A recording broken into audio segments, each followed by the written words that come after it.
వైసీపీలో థమ్సప్ గాళ్ళు ఎక్కువ. వీళ్ళకి ఆకుకి పువ్వుకి తేడా తెలియదు. ఏదో మాట్లాడాలి, ఏదో హైప్ అవ్వాలి అనే ఉద్దేశంతో మాట్లాడటం తప్పనిచ్చి సైంటిఫిక్గా రియాలిటీ అనేది వీళ్ళకి తెలియదు. కనీసం అసలు ఏ విధమైనటువంటి లాజిక్ లేదు. అందులో మన కారు కోతలు పోసేటువంటి వెంకటరెడ్డి గారు, వీడికి చదువుకోరా చిన్నప్పుడు అని అంటే చాలల్లోనూ తుప్పల్లో తిరిగి ఇవాళ చదువు లేక ఇవాళ అదే శాలల్లో తుప్పల్లో ఉండి వీడియోలు చేసుకుంటున్నాడు. మీరు చూడండి, వాడు ప్రతి వీడియో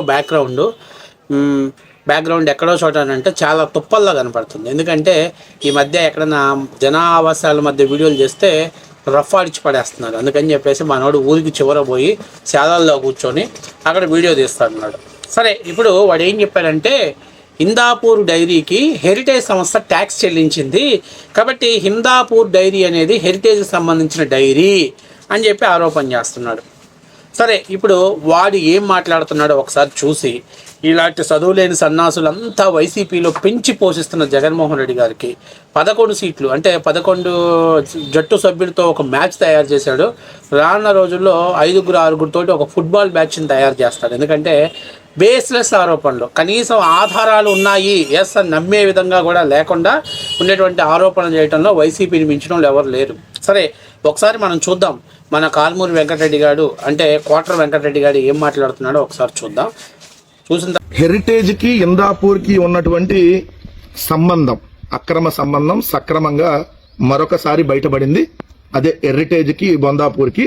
ఇది చూడండి, జిఎస్టీ ఫైల్ చేసింది ఏదైతే Heritage Foods Limited, legal name Heritage Foods Limited, registration number 27 AAACH 2778 KIZ9. So legal name Heritage Foods Limited, construction of business public limited company, address of principal place of business మహారాష్ట్రలో. ఏదైతే heritage GST కట్టింది ఇందాపూర్ వాళ్ళకు కూడా ఇక్కడ clear గా ఇచ్చారు చూడండి. Total number of additional places of business in the state అని మొత్తం 74 ఉన్నాయి మహారాష్ట్రలో. 74లో 53 Pune district, care of Indapur dairy and milk products limited, Gokali taluka, Indapur, Pune, Maharashtra. కింద నారా భువనేశ్వర్ గారి ఫోటో, నారా బ్రాహ్మణ్ గారి photo. Details of managing whole time directors and key managerial persons అని Bhuvaneshwari Nara managing director, resident of state Telangana, Nara Brahmani director, resident of state Telangana. Heritage Foods limited కట్టినటువంటి GST. ఇప్పుడు చెప్పండి, ఇందాపూర్కి మీకు సంబంధం లేకపోతే, అయ్యా ఇందాపూర్కి హెరిటేజ్కి ఏంటి సంబంధం అన్నారు కదా, ఇదే సంబంధం. జిఎస్టీ సంబంధం, మ్యానుఫ్యాక్చరింగ్ సంబంధం.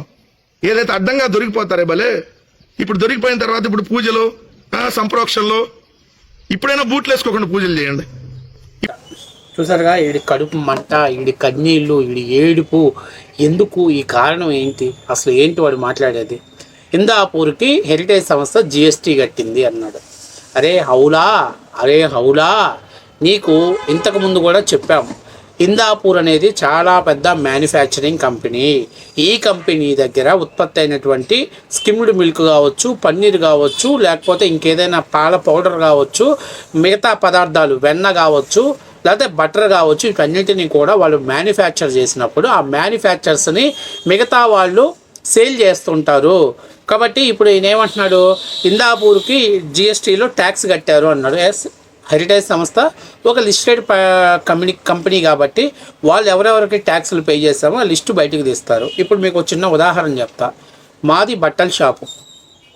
నేను బెంగళూరులో విల్ క్లాక్స్ అనే సంస్థ దగ్గర 1,50,000 రూపాయలకి బట్టలు కొంటే, విల్ క్లాక్స్ సంస్థకి నేను 1,50,000 రూపాయలకి దాదాపుగా 7,500 ట్యాక్స్ పే చేస్తా. సో ఇక్కడ ఏదైతే విల్ క్లాక్స్ సంస్థ ఉందో ఆ విల్ క్లాక్స్ సంస్థకి నేను ట్యాక్స్ పే చేస్తా. వాళ్ళు నాకు బిల్ ఇస్తారు, ట్యాక్స్ బిల్ ఇస్తారు. ఏంటి, పలానా విల్ క్లాక్స్ అనే సంస్థ, పలానా యశు గార్మెంట్స్ అనే సంస్థ మా దగ్గర 1,50,000 రూపాయలకి బట్టలు పర్చేజ్ చేశారు. దాని తాలూకా 7,500 రూపాయల ట్యాక్స్ జిఎస్టీ ఇచ్చారని అతను మా దగ్గర నుంచి వసూలు చేసుకుంటాడు ఆ జిఎస్టీ నేను క్లెయిమ్ చేసుకోవాలంటే నా బిల్లు రిటర్న్స్ ఫైల్ చేయాలి. రిటర్న్ ఫైల్ చేసినప్పుడు ఆటోమేటిక్గా అది మన ఖాతాలోకి వస్తుంది. అంటే నేను పర్చేజ్ చేశాను, అమ్ముకున్నాను, కొన్నాను అనేది నా లెక్కలోకి వస్తుంది. ఇప్పుడు రిలయన్స్ అనే సంస్థకు నేను జిఎస్టీ కడితే రిలయన్స్ సంస్థ నాదే ధర పోరంబోకు. ఎస్, నేనేం చెప్పాను, ఇందాపూర్ డైరీకి ఇప్పుడు నీ లెక్క ప్రకారం అక్కడ 73 పర్చేజెస్ ఉన్నాయి, కంపెనీస్ ఉన్నాయి అన్నావు కదా. అంటే ఇప్పుడు ఆ 73 సంస్థలు హెరిటేజ్ సంస్థకు బినామీ సంస్థలేనా? హెరిటేజ్ వాళ్ళ కనుసైకిలు నడుస్తున్నాయా? అరే చదువుకోరా బుర్ర లేని సన్నాసోడా.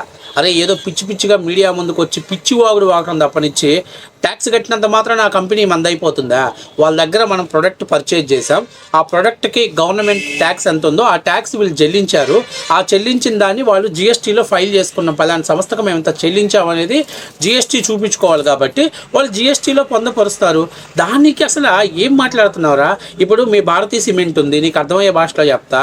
భారతీయ సిమెంట్ దగ్గర ఏదైనా ముడి పదార్థం వేరే వాళ్ళ దగ్గర కొనుక్కుంటారు, దానికి తగ్గ ట్యాక్స్ వీళ్ళు చెల్లిస్తారు. అంత మాత్రం చేత ఆ సంస్థ కూడా భారతీయ బినామీ సంస్థ అవుతుందా? భారతీయ సిమెంట్కి బినామీ సంస్థ అవుతుందా? బుర్ర గట్ట ఉందా, లేకపోతే ఏమన్నా బుర్ర దొబ్బిందారా నీకు? అరే ఏం మాట్లాడుతున్నావురా అసలు? మరి కనీసం బుర్ర ఆలోచన ఉండాలా? తాగి బుర్రలో గుజ్జంతా పోయి మట్టి వచ్చిందట్టుకుంది మాట్లాడుతున్నావు. అరే జిఎస్టీ ఫైల్ చేసావంటే జిఎస్టీ ఫైల్ చేసిన ప్రతి కంపెనీ హెరిటేజ్ సంస్థకు బినామీ కంపెనీ కాదురా, బాడకావు.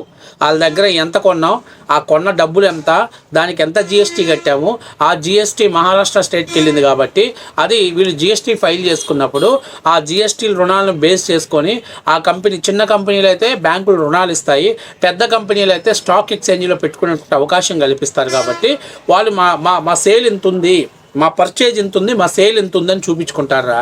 అరే ఎవడరా నువ్వు?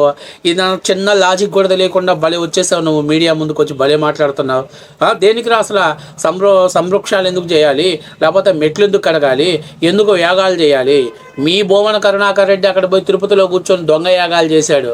మీ భూమన కరుణాకర్ రెడ్డి అక్కడ సంరక్షణలు అని చెప్పేసి చేశాడు. మీ భూమన కరుణాకర్ రెడ్డి తిరుపతిలో పోయి దేవుడు సాక్షి నేను దీపం ఆర్పుతానని చెప్పి అందరి ముందు దీపాన్ని ఆర్పే ప్రమాణం చేశాడు. మీరురా చేసింది పనికి మానోడా, మేము కాదు చేసింది. ఫస్ట్ ఆఫ్ ఆల్ మనం మాట్లాడేటప్పుడు ఈ లాజిక్ మీద మనం ప్రభుత్వాన్ని మాట్లాడాలనుకుంటున్నాం, ప్రభుత్వం మీద మనం స్పందించాలనుకుంటున్నప్పుడు ఇది ఎంతవరకు కరెక్టు అనేది తెలుసుకొని దాని మీద లాజిక్గా మాట్లాడాలి. ఈరోజు మేము క్లియర్గా చెప్తున్నాం, ఇందాపూర్ డైరీకి హెరిటేజ్కి సంబంధం లేదు, సాక్షికి నోటీసులు ఇచ్చారు. సాక్షిలో ఉన్నటువంటి మేనేజింగ్ డైరెక్టర్ మీ భారతిరెడ్డి గారికి, అట్లాగే ధనుంజయ రెడ్డి గారికి, ఈ కొమ్మినేని శ్రీనివాసరావుకి, అలాగే మన ఈశ్వర్కి అందరికీ నోటీసులు ఇచ్చాం కదా. మీకు దమ్ము ధైర్యం ఉంటే ఇందాపూర్ డైరీ హెరిటేజ్కి ఇదిగో ఇలా బినామీ సంస్థ అని చెప్పి కోర్టులో మీరు హాజరయ్యి సాక్ష్యం చెప్పగలిగి, లేదా మీరు వాదించుకోగలిగే దమ్ము ఉంటే కోర్టుకి వెళ్ళి మాట్లాడరు. చెత్తనా కదా, ఇక్కడ చెట్ల చాటుకి వెళ్ళి మాట్లాడతావు ఇంద్రా? కోర్టులో మాట్లాడాల్సిన విషయాలు చెట్ల చాటును మాట్లాడతావు. అవునులే మనోడు చెట్లకి తుప్పలకే పరిమితం అయిపోయావు కదా, నువ్వు బయటికి వెళ్ళి మాట్లాడలేవుగా. నేను ఒకటే విషయం చెప్పేది ఏంటంటే, ఫస్ట్ ఆఫ్ ఆల్ నువ్వు సబ్జెక్ట్ తెలుసుకో.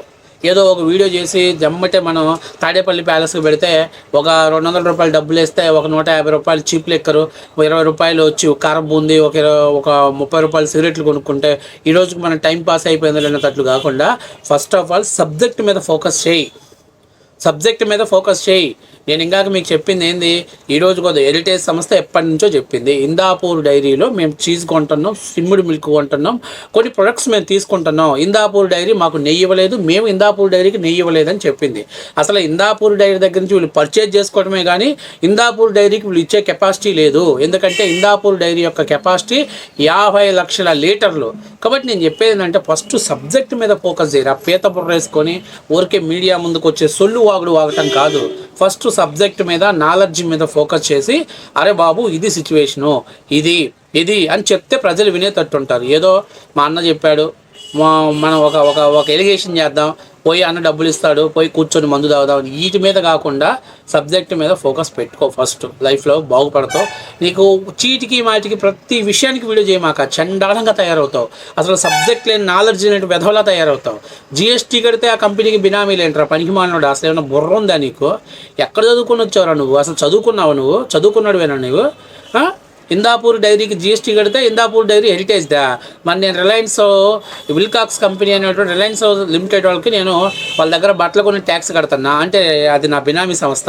రారా రేపు పొద్దున వచ్చి నా పేరు మీద మార్పిచ్చేయి, నీకు ఫ్రీగా ఇస్తా, లైఫ్ టైం ఫ్రీగా తాగడానికి, ఒంటి మీద బట్టలు వేసుకోవడం నేను ఫ్రీగా ఇస్తా.